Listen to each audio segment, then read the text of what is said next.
Welcome to Vatican. No one is here. Let's find him.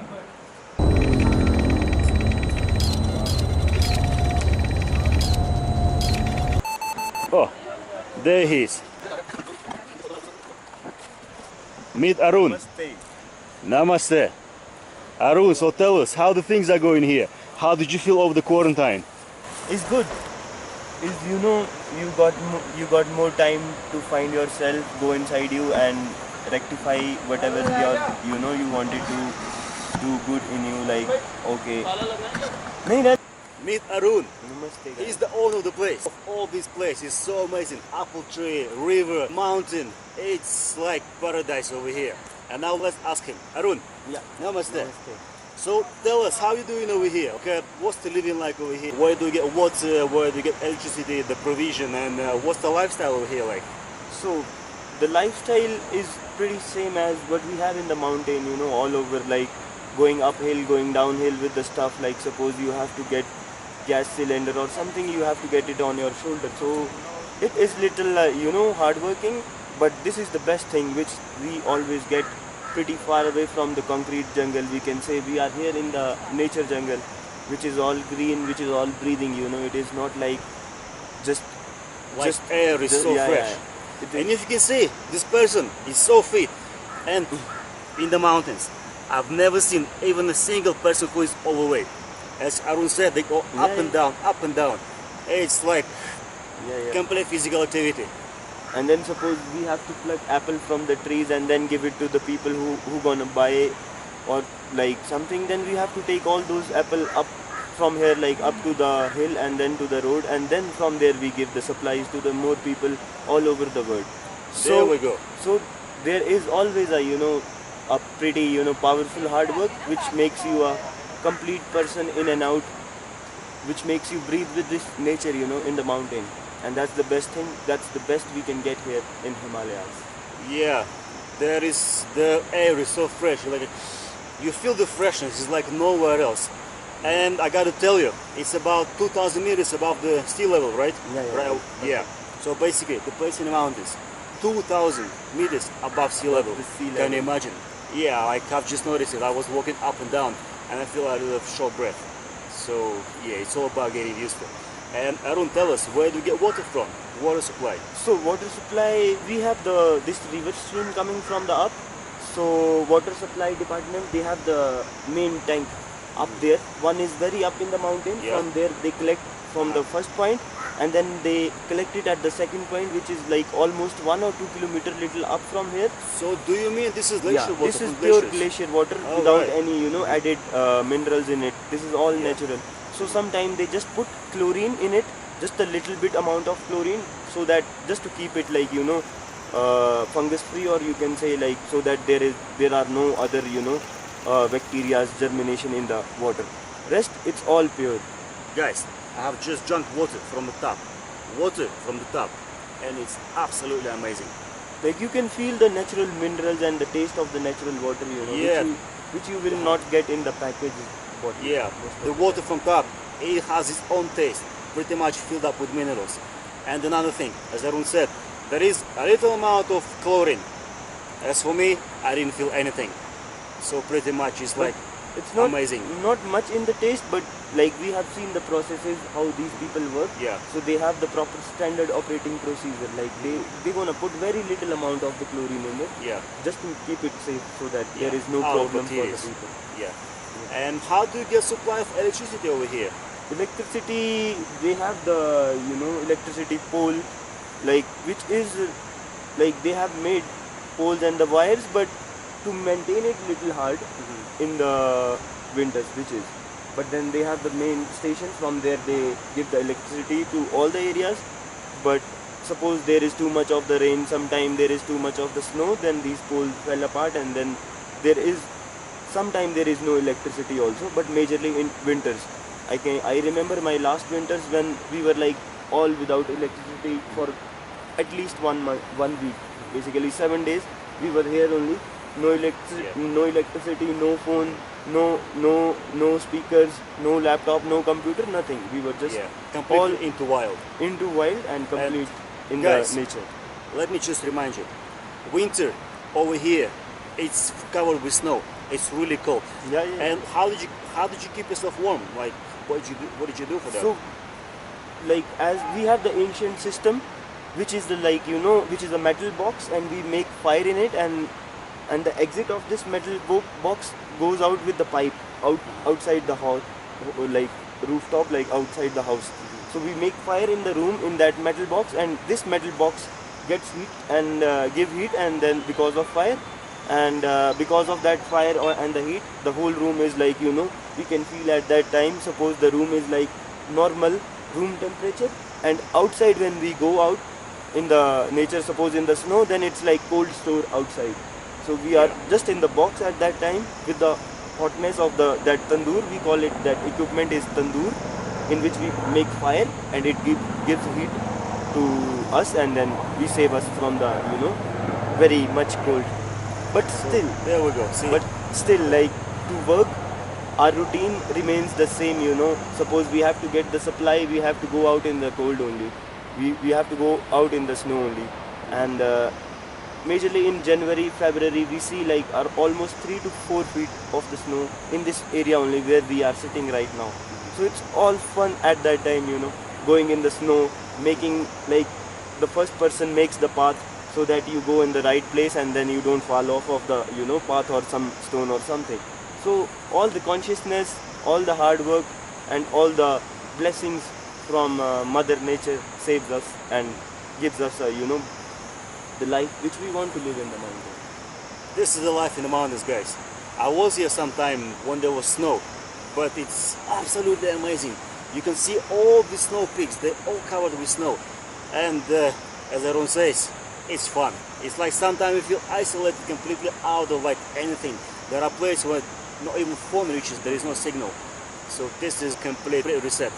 Yeah, going back to the normal, which is the normal, which is Yeah, this is actually normal. From where you do good, from where you do right, you don't get yourself in the distraction, you don't get yourself in the illusion. You just come here as the person in this Mother Earth and serve whatever you want to, from inside, and which is always good. Yeah, that's the way it is. If you have never been to mountains, I strongly advise, come over and have a look. So this place called Manali, the place we are right now is called Old Manali. There is also New Manali, you can say, but Manali itself, nobody says New Manali. I've been to that place quite often, and I gotta say, this place is just absolutely amazing. This is the first time I come to Old Manali. In comparison to Manali itself, the New Manali, you can call. And we have very, very quiet. We have like very spiritual connection at this place also. What do you mean by spiritual connection? Spiritual connection, when we talk about, like, in Hinduism, in Hindu mythology, we say like the first human, half God. Yeah. He is the Manu. His name was Manu. Yeah. So, and we have his temple here in Old Manali. Suppose like half human and half God. Like he is the one who is our ancestor in sort of that thing. And I'm talking on the basis of the manuscript. Yeah. There is a book which is written, and in this book there is everything written what is gonna be there in the future and how it is gonna be. Like everybody at that time used to follow it, like whether he's a Hindu or whether he is a Buddhist. At that time, not Buddhist, but whether he is a Christian or whether he is a Muslim. So all these guys from the world, used to read this book, because this book had lot of knowledge about the spiritual knowledge, about the knowledge about the human also, and probably the gap between us and the divine energy in this universe. So yeah, that's what I was saying, like half human and half God, like the first guy on the Mother Earth, in that sense. So obviously when we go to his temple also, you also will feel that energy, that vibration sort of thing, which is universal and quite channeling, like which is, if you meditate there for some time, like suppose you breathe in and breathe out for some time, just for 5 minutes also in the temple, you can feel that energy, that okay, there was something which is guiding us in this Mother Earth. And in New Manali, Like from 2 kilometers away from here, there is one more temple of Hidimba Devi. So she was the wife of the, most powerful god. Like he took birth, like he was the part of the god, not completely, but he took birth as the here as the brother and here as the son. And then he met this goddess, like Mata Hidimba, and she is the like real demon in her life. What do you mean by demon? Because demon is like Yeah, something yeah, yeah. people scared Yeah, of. yeah, yeah, yeah, yeah, yeah. So she is the real demon because her DNA is belongs to the demons only. But when she saw when she saw this guy, like which we call like him, he was so powerful. Like they say that he had the power of like 100,000 elephants or something. Like suppose Yeah. one day he was playing with the elephant, so he throw him out of the universe only with his power.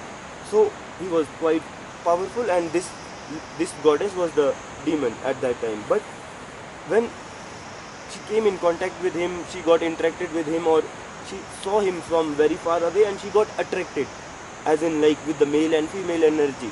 And Yeah. she produced, she channeled her demonness towards the positiveness, which is the love, the extreme power, which is the most powerful thing in this world, which can create anything and which can destroy.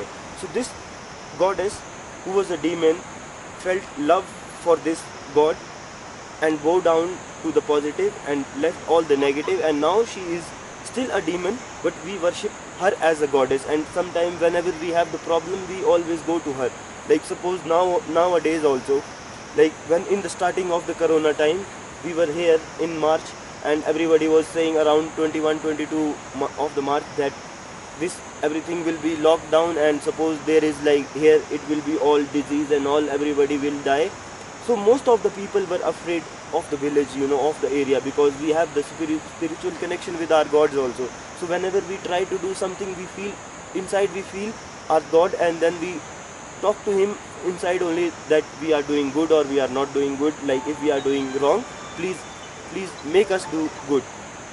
So then we have the godmen also, who have the some part of the energy of that god, who's gonna like who's gonna interpret, who's gonna tell us like how it is. So everybody from the area went to this goddess Hidimba, and they were like, we are afraid, we don't know how it is gonna be, because we have seen like the 90s, 1920 or 1905 time, when it was a big plague, all over people were dying, all over people were vomiting. So these people have seen that, and they did not want it to see here with the corona also. So everybody was afraid.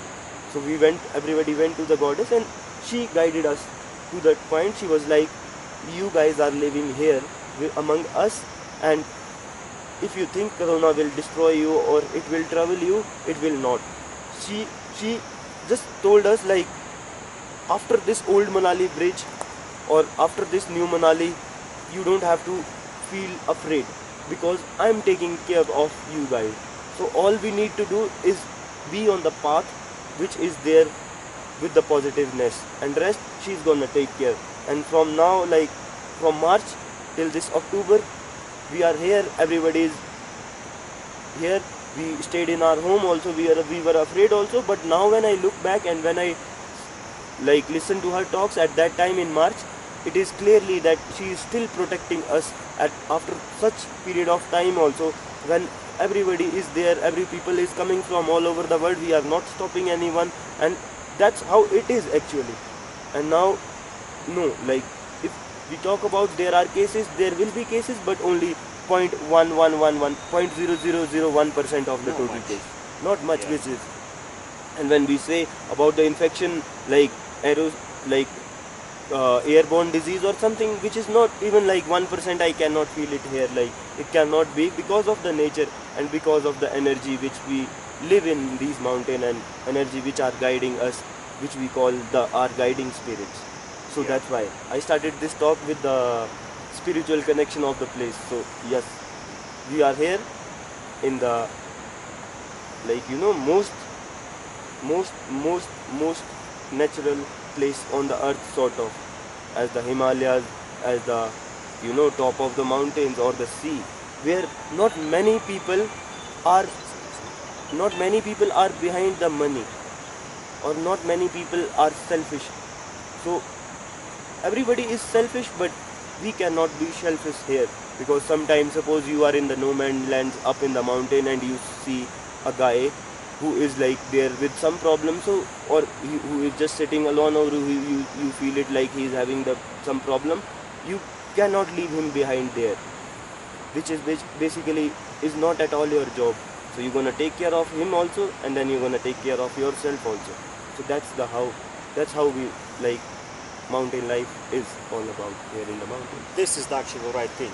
So basically, I've experienced that myself. Once in trekking, I was about to take shortcut and I lost my way. I was going around, and I couldn't find actually where to go. And then somebody, complete random person, local, he says, "Do you lose the way? Did you lose the way?" I say, "Yeah, I lost the way." He says, "Come, I'll show you." And he actually took me somewhere, the place which I was looking for. And he says, "Okay, bye. That's it." Yeah, that's it. It's like it's normal for them. Very common. And there is another thing. Same day, I was going back. It was complete dark. My phone was flat. There was no flashlight, nothing. And there is dog was like, just dog come from nowhere. And that dog went in front of me. And I just followed the dog. And dog took me to the right path. So this is the mountains. Believe it or not, but as Arun said, it's a goddess over here. Probably that's how it's guiding us. It's a really amazing place over here. You should try that for yourself. Thank you. Thank you. Namaste. Be safe. Thanks a lot, Arun.